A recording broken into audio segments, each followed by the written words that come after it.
White college-educated women are the problem. Seriously? Do you really believe that? Why do you vote for men who would say that white college-educated women are the problem with America? Matt Gaetz just said that, and it's certainly echoed by many GOP who believe that women are out of control. They are, so many politicians in the GOP are openly saying things like women shouldn't even have the right to vote, that the vote should just be the family, the man.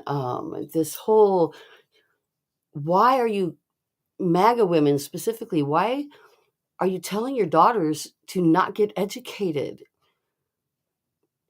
I know many of you probably couldn't survive without your husband's income, without the home. I get that. That's your life. But I would like my children and taught them that you should be able to be sufficient on your own. It's great to get married, love someone, but you need to be able to take care of your own. You need to have your own personal finances, or else somebody else can control you. But that's where we get back to what I call the best bad women, who allow themselves to be controlled and even preach it. I mean, they pull it right out of this Bible. They think says that, even though that's not what Jesus Christ Christian title, it's in the title, Christian. What Christ said was never anything about women or poor people or slaves or homosexuals or anybody being lesser than anybody else. So I challenge my MAGA Christian women to explain to me why you believe that women shouldn't hold the highest office in the land. And I know that only 2%, despite all the problems right now and the fascist takeover of our government and losing retirement and everything, these people are still standing by this archaic belief that manufacturing can be centralized in our own country. It's a global world now. That's not how it works. But I'm not going to preach about economics to you. I could do that, but I'm not going to. I just have so many questions that I cannot understand how anybody, any mother of any child, could could vote for someone who, with no scientific basis whatsoever, would force their daughters to carry an ectopic, unviable pregnancy until the point that they almost die. And only when their life is personally threatened can they remove a baby that's in an ectopic, in the fallopian tube, that never had a chance.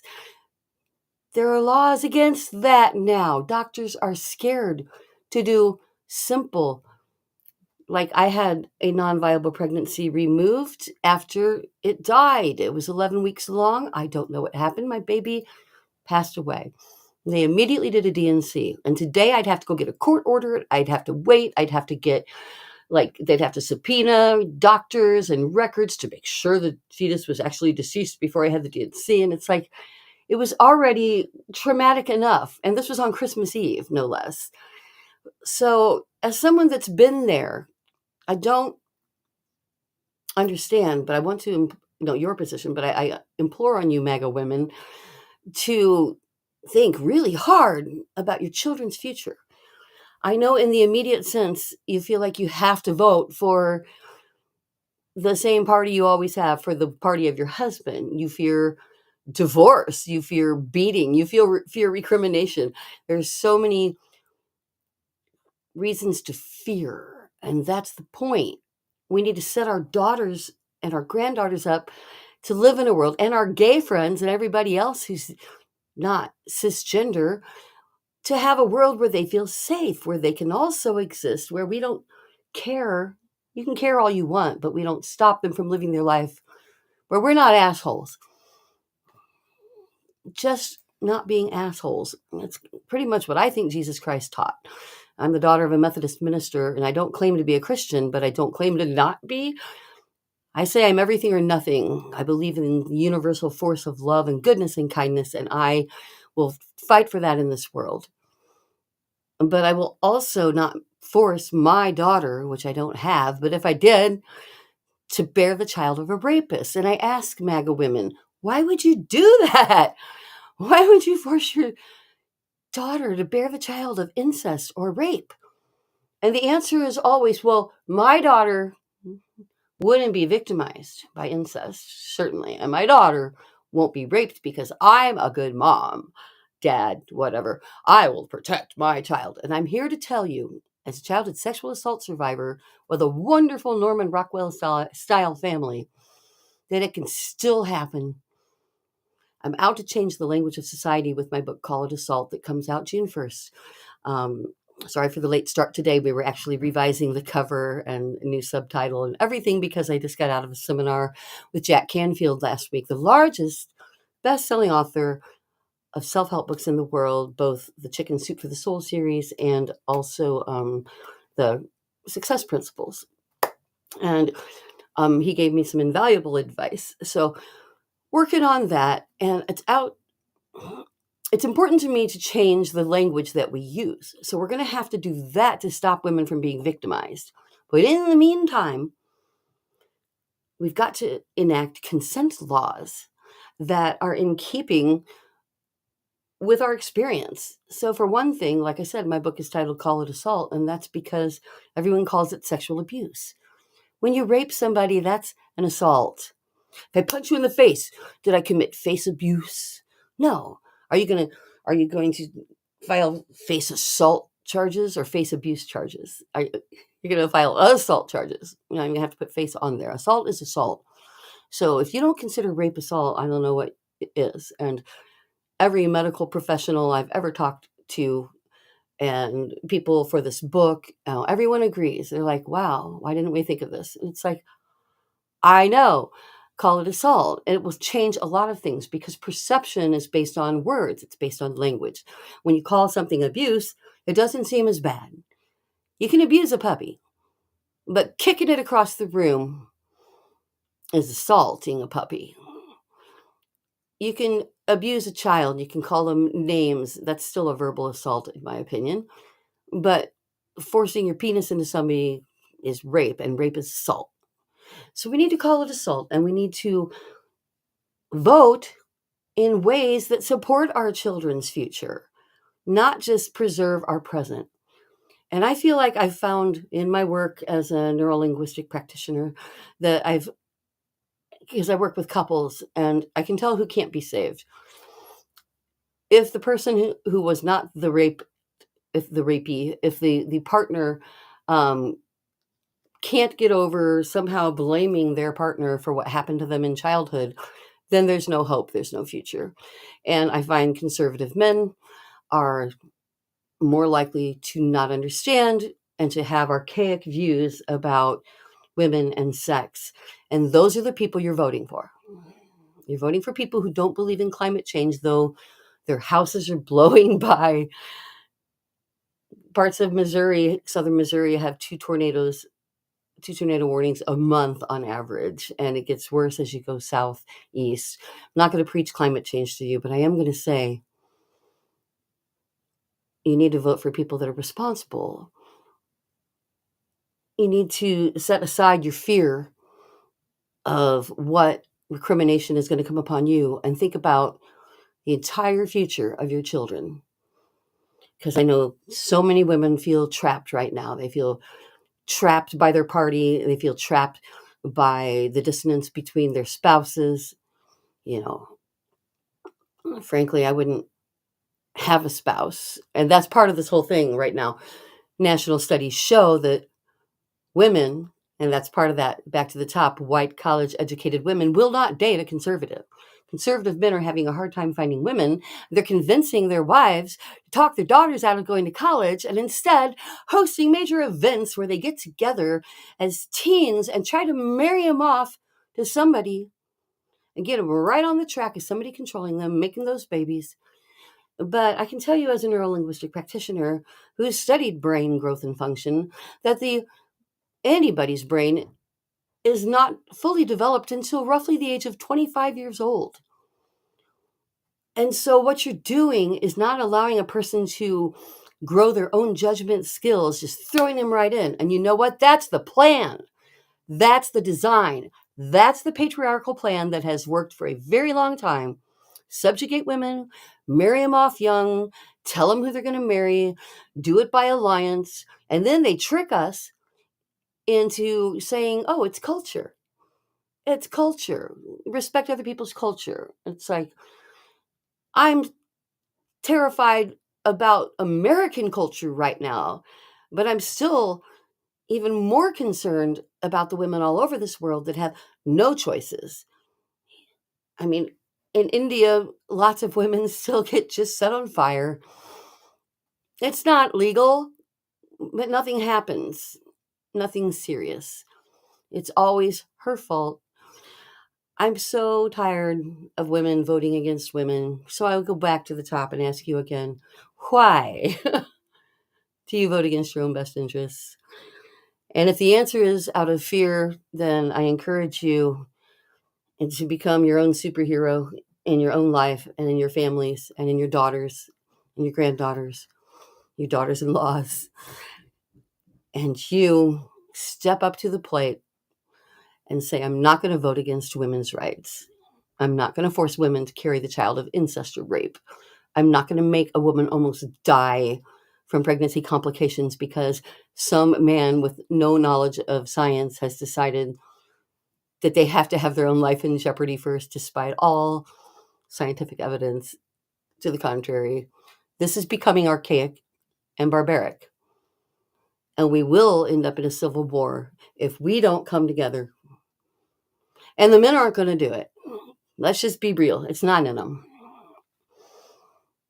Women, it's up to us. And the numbers show that. That's why they're attacking women. The numbers show that every group grew. Young, not college-educated men, like I think there was a 30% something increase or over 20, a big increase in voters for Trump. And even college-educated men grew by 1% for Trump. Of course, white men grew in their support of Trump, not educated white men also. But the only group that hugely dissented was over 30% of college-educated women this time shifted away from Trump to Harris. And that concerns them. So you bet they're going to crack down on us. And I do not accept anyone telling me that I don't have an equal place in society. And rest in peace, Pope Francis. Where he stopped short, wish he'd have kept going. Thank you for saying that same-sex marriages should be blessed. They should be ordained, but at least he got to the blessing stage of the game, even though a lot of churches won't do it, which is dissent in the Catholic Church. And he also literally washed the feet of young prisoners in an act of showing what Jesus would do according to Scripture. He fought for caring about immigrants and trying to work out a global system where we were all cared for. I wish he could have made more progress with both same-sex marriage and what is the other thing that I was thinking of earlier? Oh, I don't even remember. Let's just switch off. So, Christy Dome, proud killer of goats. And as someone, believe it or not, I used to help with the goats on the Irwin farm with my second marriage and father of my two oldest children, family, and always had goats. And goats, I'm going to tell you, they're like dogs. They're rambunctious always, but they know an asshole. They know an asshole. So if the goat was an asshole to Christy Gnome, I am not surprised. That is all I'm saying. Animals know who's an asshole. But killer of Goat Lady, also director of Homeland Security, with no history or experience in anything related to the field. Let's just throw that in there. Had her purse. and over $3,000 cash. Who carries $3,000 cash? Doing better than me. But when we've got Hedge Seth, now we know, had another signal chat going to his wife, brother, and lawyer about live real-time missile strikes. I'm laughing because it's absurd, not because it's funny. Our pilots' lives are in danger in the hands of fools who refuse to even follow protocol when it comes to communications. So here we've got the Homeland Security Director. I hope Boomer didn't have her passwords in her purse. I'm just saying, I hope Boomer didn't have her passwords in her goddamn purse. And if she's not a boomer, whatever. And if she is, I also am. I'm the last year of a boomer, 1964, believe it or not. And I'm here to say, we're not all. There's a big division in boomers. There's pre-boomer and post-boomer. Need to divide it in a couple of categories. I'm just in shock.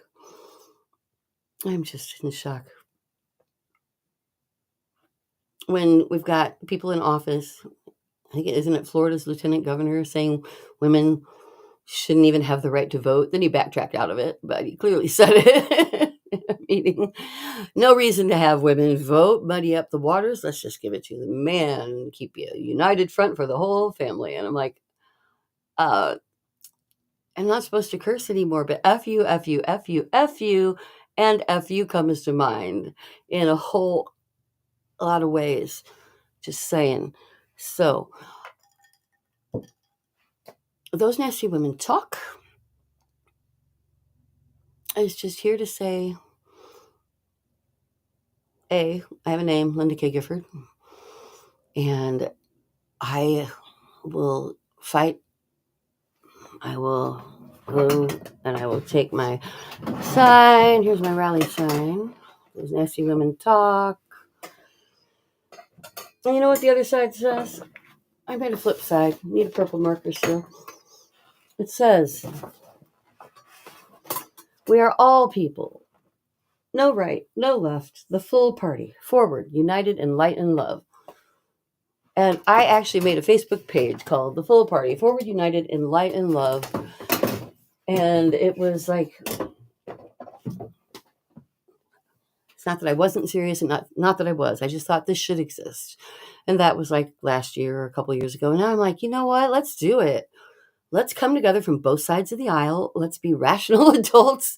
Let's not care whose religion anybody is or who they sleep with and love. And let's just go back to like following rule of law, being nice to each other. I'm pretty sure everybody's religious doctrine says that, no matter what some patriarchal system did to bastardize it. I will fight for the rights of women in America and all over this world. And I hope that if you are a MAGA woman, that you will reconsider or consider your children's future, because it really does depend on you. And you know what? When I wear these, I get hundreds and hundreds of instant views, which is sickening proof that becoming a cult is what's necessary. We have to be just as powerful as these people. We have to be just as present. And if it takes a gimmick, well, you know what? You gotta have a gimmick. You gotta have a gimmick. Let's save America. I'll talk to you tomorrow. Bye. Ending TikTok. Bye-bye. Restream.